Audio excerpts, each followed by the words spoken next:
Hey guys, this is Corey from Redefining Strength, and today I want to talk about the best meal plan to lose fat faster. Because no matter how much we may try, we can't out-exercise our diet.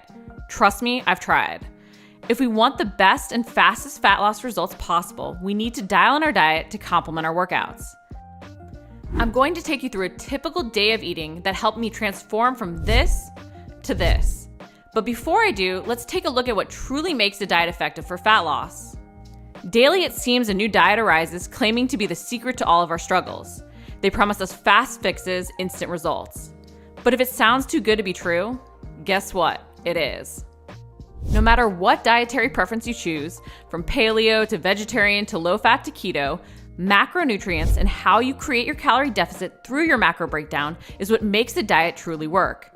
There are no magic fat loss foods, and cutting out whole food groups just because someone said to isn't a sustainable plan, especially if you happen to love the food you have to cut out. If you want lasting fat loss results, you've got to dial in your macros to create a calorie deficit that keeps you feeling fueled, while still allowing you to enjoy the foods you love. Because if your diet feels like a horrible chore and if it doesn't fit your lifestyle, no matter how healthy it is, you aren't going to be able to stick with it. And fat loss requires consistency with your plan. The key is finding something that doesn't cause you to feel super restricted so that you want to rebel. As you create the perfect plan for you, consider these 4 key things. Number 1, create a smaller calorie deficit.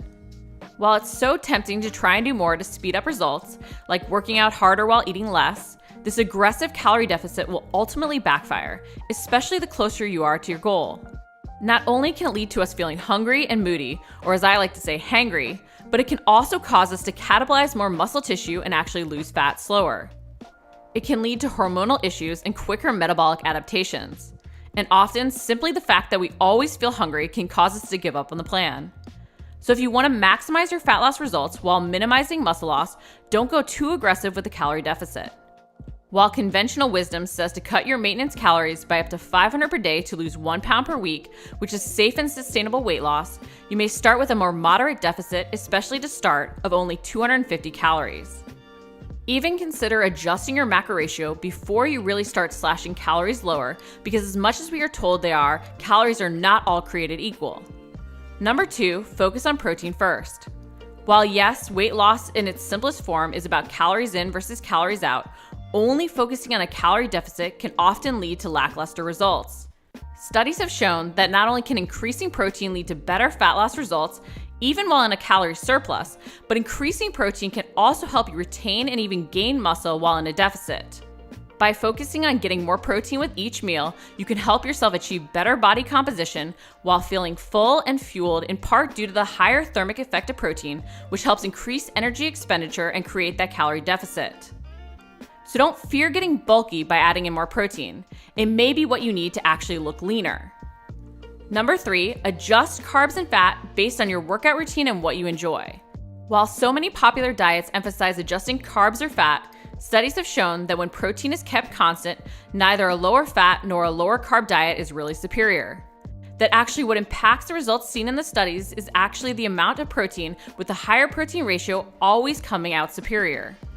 How you adjust your carbs and fat may be dependent on the type of training you do, your overall activity level, and simply the types of foods you enjoy. Specific medical conditions may even make one optimal for you and your health. The key is making sure you feel fueled and that you can sustain the plan you choose. For example, choosing to go no carb if you love carbs will ultimately backfire. Same thing if you're an endurance athlete. You won't want to cut your carbs super low. Whereas if you aren't really training intensely or even at all right now, you might want to decrease the carbs and instead go slightly higher fat. Number 4, plan in the foods you love. When most of us first start making diet changes, often the first thing to go is the foods we love the most, our salty snacks or sweet treats. We cut these foods out because we know they aren't good for us. However, this often backfires as it is also the thing we want the most, and we therefore miss having it in our diet.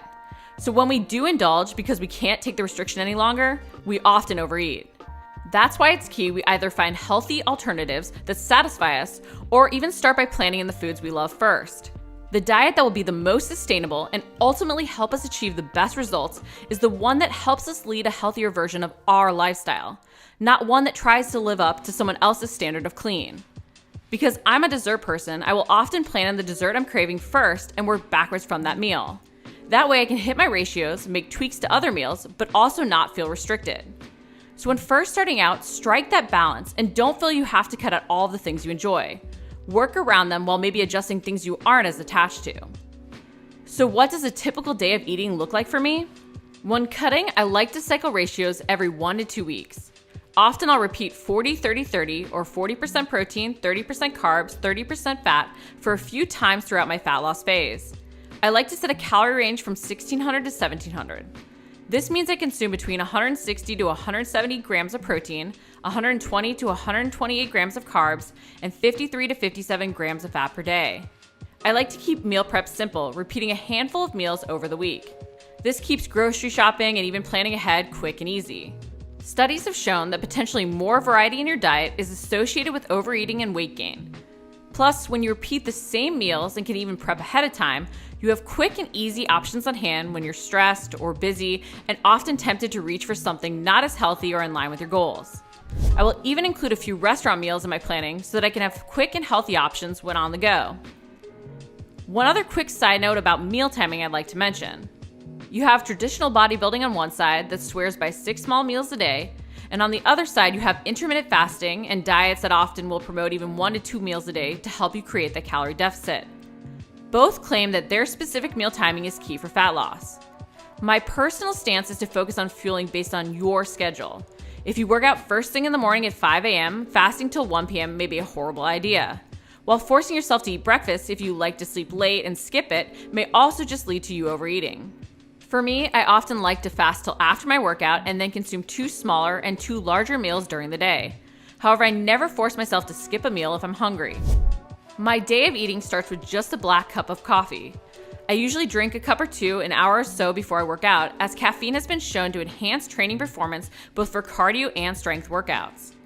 It's the only energy supplement I will personally ever take or ever promote to clients if they ask about a pre-workout. Coffee not only can give me that boost for my workout, but it has also been shown to aid in fat loss, increasing your metabolic rate. Studies have shown that consuming caffeine can promote better weight loss through thermogenesis and fat oxidation. After my workout, I'll eat my first meal. I usually try to eat this within an hour of finishing my training to make the most of that post-workout anabolic window. Because this is a post-workout meal, I focus on a quick digesting protein as well as a great carb source to replenish muscle glycogen and promote better muscle protein synthesis. While your overall macros for the day are the most important, this is a great way to optimize your recovery while maintaining muscle in a calorie deficit. My go-to is oatmeal, a scoop of whey protein, and berries. This meal is filling while getting my muscles what they need. And it's an easy one to take on the go as well. Meal number 2 is lunch. For lunch, I like to have something prepped ahead of time so I don't have to cook midday. One of the best tools out there for meal prep is the slow cooker. Set it and let it do the cooking for you for the week. You can prep a ton of meat ahead of time to use in different things. I love to prep a 5-ingredient slow-cooked chicken fajitas from my Lazy Kitchen cookbook. I can then use the meat for tacos, in a burrito bowl with rice or a salad, or even on a baked potato depending on what other meals that day I'm having to pair with it. For 40-30-30, I really love the baked potato because it is super filling. I'll top that mixture with 2 tablespoons of guacamole for some added healthy fats. Meal number 3 is dinner. For dinner, I'll often focus more on just a simple protein and veggie-based meal. Each week I try to include a couple of meals with fish or fresh seafood for not only the healthy fats, but also the micronutrient benefits, including vitamin D, vitamin B12, iodine, and selenium. While we can see amazing results hitting our macros, even if we include some, not as quality fuel, we promote optimal functioning of our body and therefore the best results possible when we focus on not only our macros, but also our micronutrient intake. Salmon is one of my favorite fish to include. I like to blacken it in the air fryer with some basic garlic steamed broccoli. Because I don't like cooking fish often, I may even go out to one of my favorite local spots, Bear Flag, to get this meal done for me. Having those quick go-to meals out is a great way to stay on track while still getting to relax and not have to worry about meal prep. Meal number 4 is dessert. I grew up having dessert every night, and in the past when I would go on a diet, this would be the first thing to go. But that's why nothing was ever sustainable. Now I always include dessert to strike that balance right for me. To start, I would even work backwards, planning in dessert first to make sure I could hit my macros with my other meals. Right now, I'm loving vanilla Greek yogurt with granola and peanuts. I don't worry about when I eat this at night. I know there's a popular meal timing myth saying you'll gain fat if you eat late at night, but that simply isn't true. If you hit your calories and macros for the day, it doesn't matter if you eat them later at night. I find this last meal of the day helps me avoid getting hungry and allows me to fast to my workout the next day. Remember, the key to losing fat is creating a diet plan you can be consistent with. Don't slash your calories so low you become hungry, and make sure to focus on hitting your macros while including the foods you love. For quick and easy recipes that all scan into MyFitnessPal, check out my cookbook collection at rschef.com.